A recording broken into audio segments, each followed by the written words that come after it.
In the previous DIYs, I showed you how to make the single chair and the double chair. In this DIY, I'm going to show you how to make the table because no patio set is complete without a table.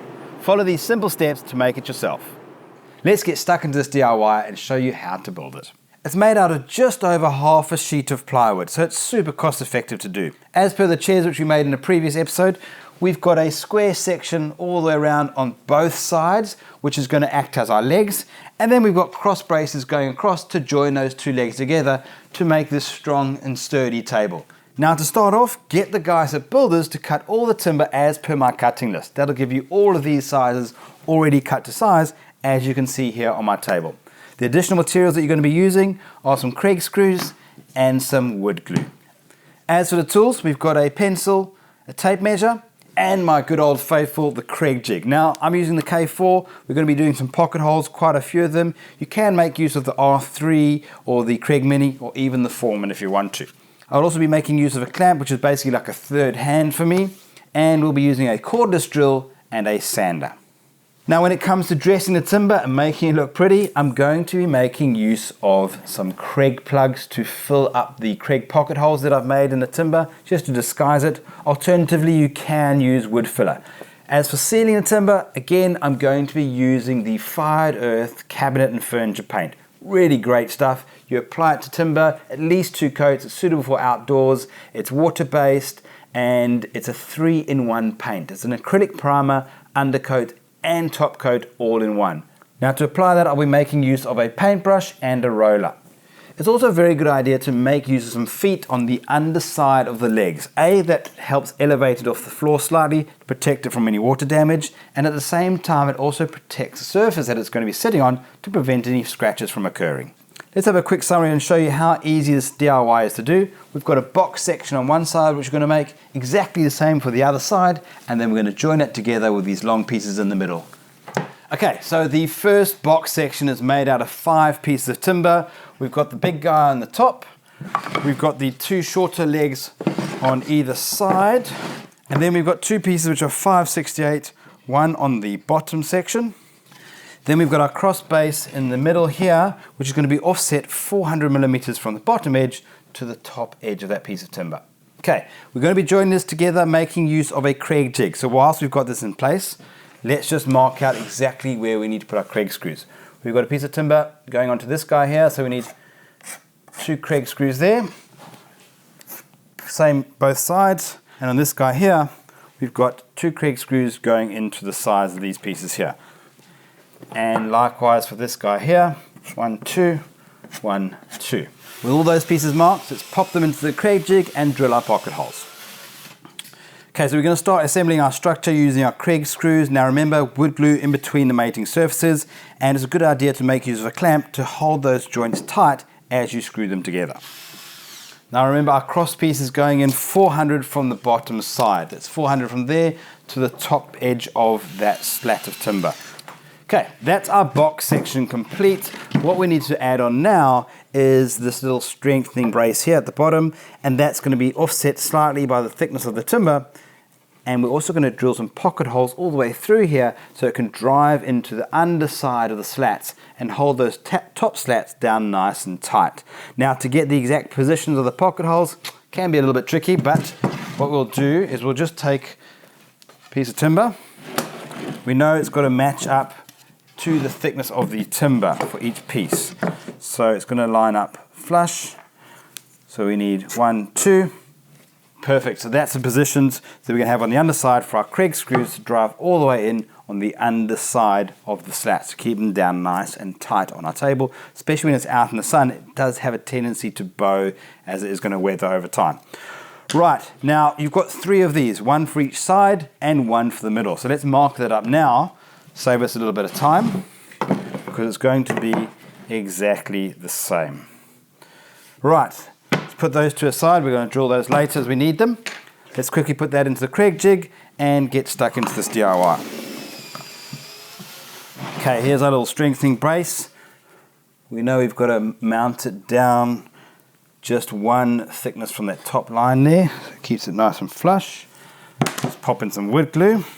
Right, that's our one side complete. Now you're going to do exactly the same thing for the other side. And remember, if you make a mistake, it's all part of the fun of DIY. You'll never forget it. So it adds to the character of your build and to the fun of the project. Okay, that's our 2 square legs, which are complete. We've got one this side, and then we've got this guy here. We're now going to join those 2 together with our 1.2 meter slats. We've got 2 of them, one for either side, and that's going to form our apron, joining our 2 pieces of legs together. So what we need is we need a couple of Craig pocket holes on either end of these aprons, and then we can drive those into the framework, and we've got our frame structure ready for our slats to go on top.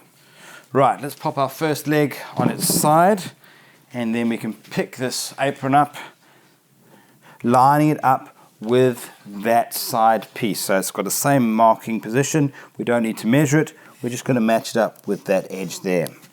Now you'll notice I've put most of my pocket holes on the outside of the timber. It actually gives a stronger joint that way, so it's actually driving from the outside in towards the timber, opposed to from the inside towards the outer edge, which is a weaker joint.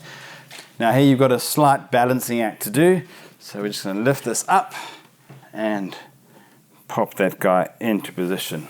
And drive in our Craig screws. Right, we're nearly complete.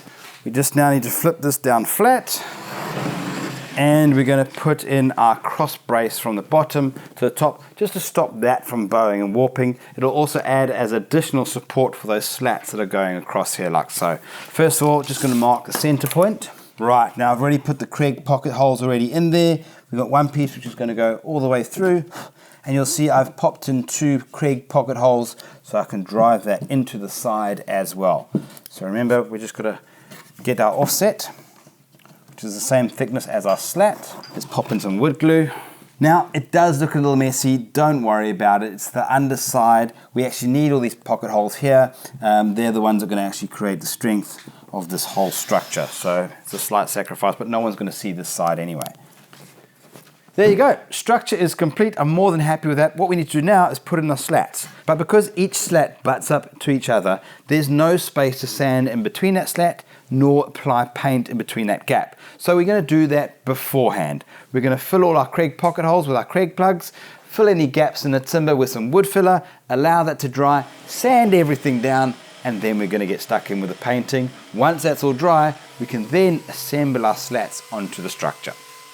It's now time to seal the timber. Now I'm using some fired earth cabinet and furniture paint. Now it's really fantastic stuff. It's a 3-in-1 paint, an acrylic primer, an undercoat and a top coat all in one. Suitable for exterior surfaces. You can apply it directly to timber, which is really awesome for what we need to do, and it's also water based, so washing up is a breeze.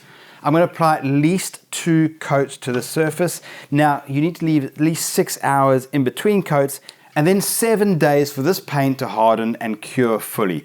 I'm going to be using a paintbrush just to apply the paint in those tricky areas. Then I'm going to follow up with a paint roller to give me that smooth finish on all the open surfaces. Right, I've painted up all my top slats. It's now time to put them into position. First slat's going into place, and I've marked the middle point, and then we're going to pop each one of our slats into place. Now there is going to be a slight spacing in between them. Just level it out so that each space is even. There you go, this table is complete. That was such an easy DIY, and you know what? It's actually strong enough to be used as a bench too.